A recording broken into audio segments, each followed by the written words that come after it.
Force, which is known as the Gold Stars. And he left within 1971, starting a new career as a chartered financial planner. While serving with the RAF in Germany, he learned about reconstruction and picked up Dutch and German through his interaction with the local population there. He is now the curator of the 31st Squadron, Royal Air Force Association, responsible for the historic records from 1915, the year of formation of the squadron. The squadron was the first to fly in India, being based from 1950 to 1947. Unfortunately, I heard very recently that it was disbanded on the 14th of March 2019 at RAF Marham, and will reform sometime in 2024, operating General Atomics Protector RG-1. And 31 RAFs were actioned in Manipur and Burma, and the honors of these were emblazoned in his standard by President Terence.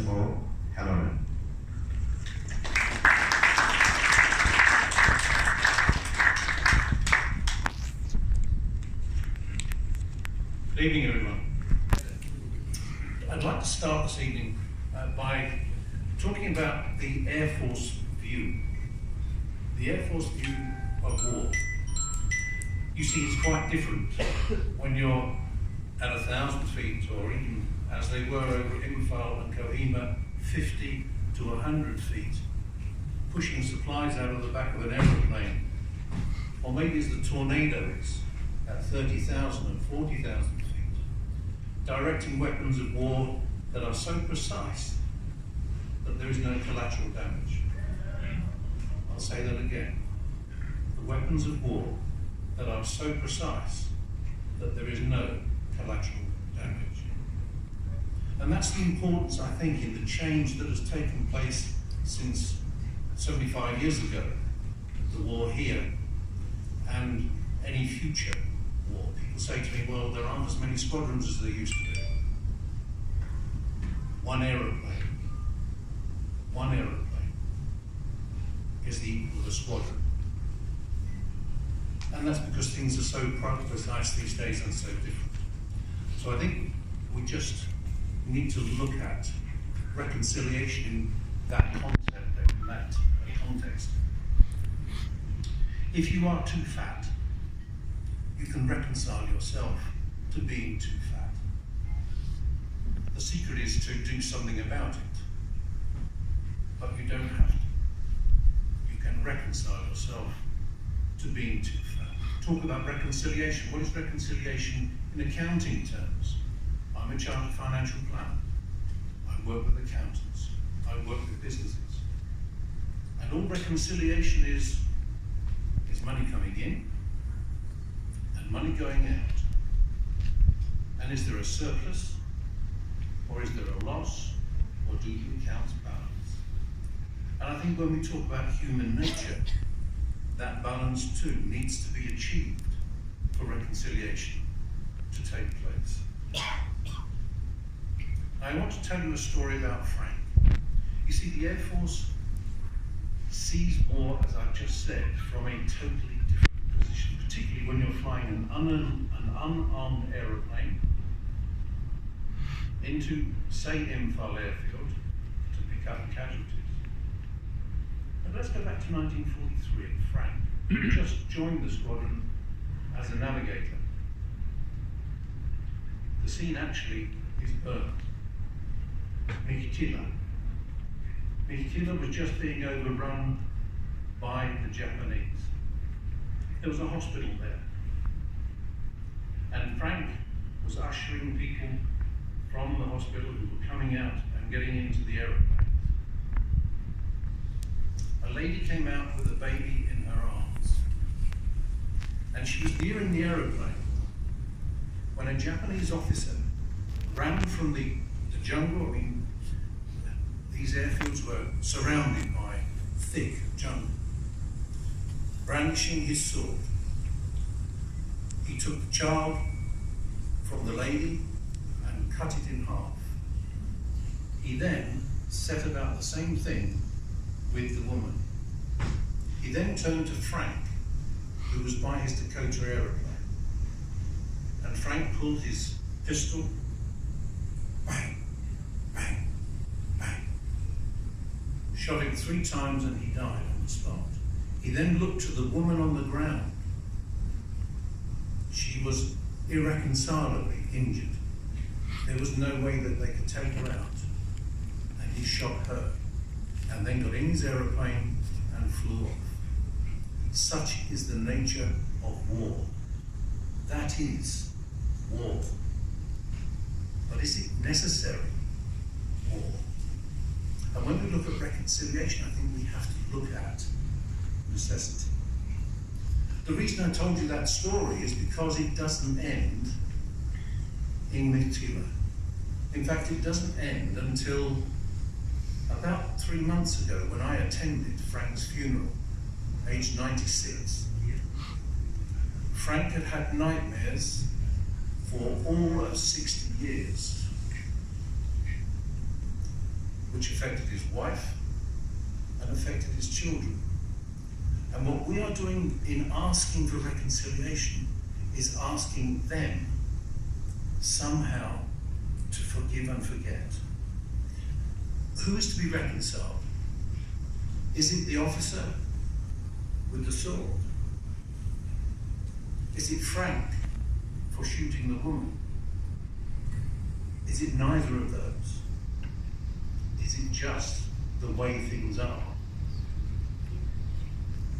You see, Jean, Frank's widow, has to live with that probably until the day she dies. She's 20 years younger than Frank. Frank actually started life in India. He was born in India. He joined the Royal Air Force when he was 18. I think what I want to say to you today is reconciliation is not a group therapy. You can reconcile yourself to being too fat,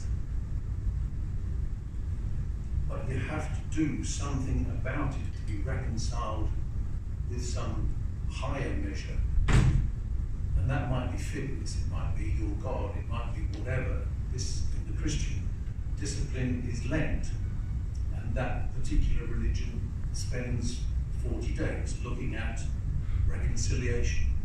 But reconciliation with who? With self. You see, until you reconcile yourself to yourself, I don't think you can reconcile yourself to a third party. Our reconciliation, I would submit, looking at it from my Air Force background and my 44 years in financial planning, is that people have to accept where they are and what they're doing, accept history for what it is, and talk about it as it is.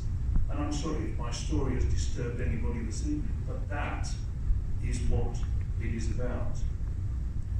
When 31 Squadron flew their Dakotas, unarmed Dakotas, into Imphal and Mythila and other airfields, they were under attack from fighter aeroplanes. And in fact, at Mythila, we lost 2 Dakotas. Fortunately, 2 more came in and everyone was saved on a separate occasion to the one I've already described. But I look to you. I look to you to check history out and not just to blindly move on and say, yes, peace is a good thing. It is.